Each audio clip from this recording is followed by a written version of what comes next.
नमस्कार दोस्तों। आज फिर से एक बार आपके साथ आगे के क्वेश्चंस कर लेकर आ गई हूँ मैं।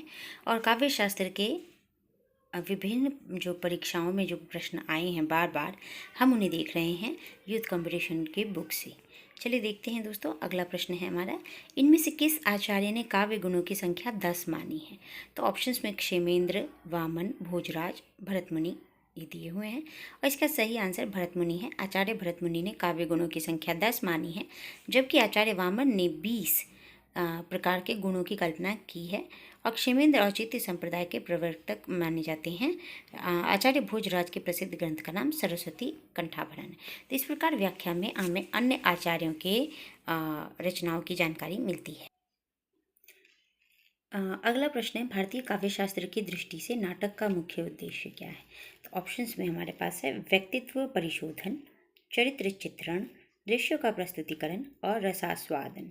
तो सही आंसर जो होगा रसास्वादन है। भारतीय नाट्यशास्त्र की दृष्टि से नाटक का मुख्य उद्देश्य रसास्वादन है। आचार्य भरत मुनि ने व्यक्तित्व का परिशोधन, चरित्र चित्रण तथा दृश्यों का प्रस्तुतिकरण को गौण स्थान देते हुए नाटक के आनंद यानी रस का रसास्वादन को मुख्य बताया है। नाट्यशास्त्र जो है भरत मुनि, इनका समय दूसरी शताब्दी है का श्रेष्ठ ग्रंथ है नाट्यशास्त्र, जिसे पंचम वेद की संज्ञा दी गई है। अगला प्रश्न देखते हैं, काव्य शास्त्रीय ग्रंथ काव्य मीमांसा के लेखक हैं? ऑप्शन में है भरत मुनि, राजशेखर, विश्वनाथ, दंडी। तो सही आंसर है इसका राजशेखर। डिटेल्स हम यहाँ देख लेते हैं कि काव्य शास्त्रीय ग्रंथ काव्य मीमांसा के लेखक राजशेखर हैं, जबकि भरत मुनि द्वारा लिखित महत्वपूर्ण रचना नाट्यशास्त्र है।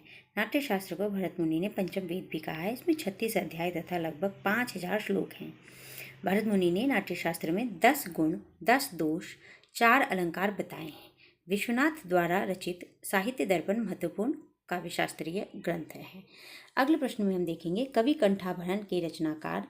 इसका ऑप्शंस देखेंगे दंडी, केशव मिश्र, क्षेमेंद्र और धनंजय।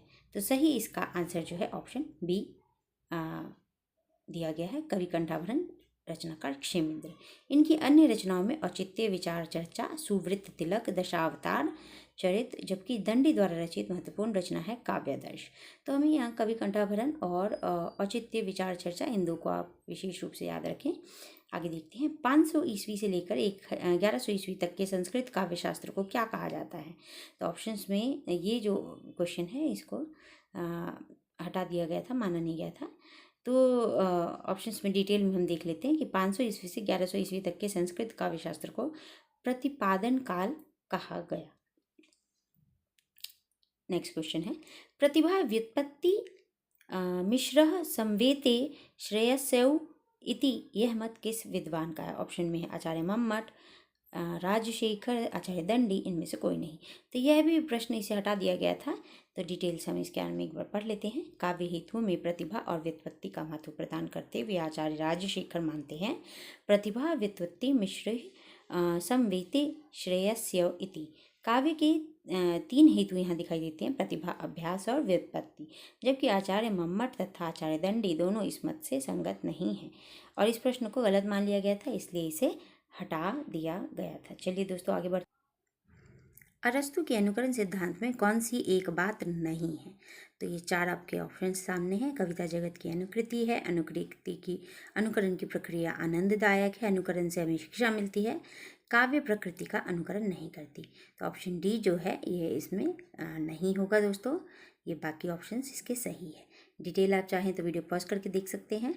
अगला प्रश्न है, प्रिंसिपल ऑफ लिटरेरी क्रिटिसिज्म पुस्तक के लेखक। देखिए दोस्तों ये कितनी बार आ रहा है, रिपीटेड है, हालांकि इस क्वेश्चन में डाउट है।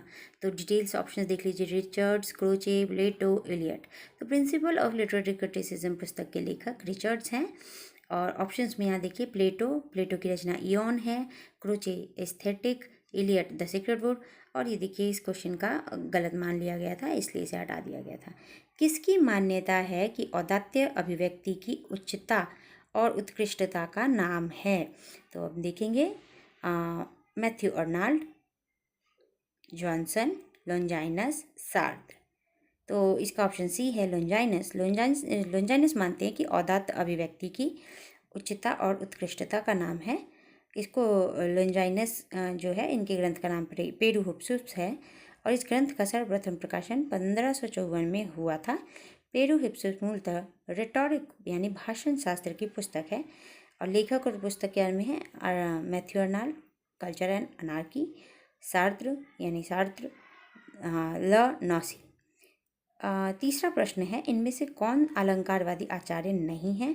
ऑप्शंस में है केशव, जयदेव, भामा, आनंदवर्धन। तो ऑप्शन डी इसका सही है, आनंदवर्धन। ये ध्वनि संप्रदाय के हैं। अब नीचे देख लेते हैं आचार्य और उनके ग्रंथ। भामा काव्यालंकार, जयदेव चंद्रालोक, आनंदवर्धन ध्वन्यालोक, केशवदास कवि प्रिया। तो इस प्रकार दोस्तों अगले 10 क्वेश्चन को हमने ले लिया है और फिर हम मिलते हैं अगले वीडियो में। धन्यवाद।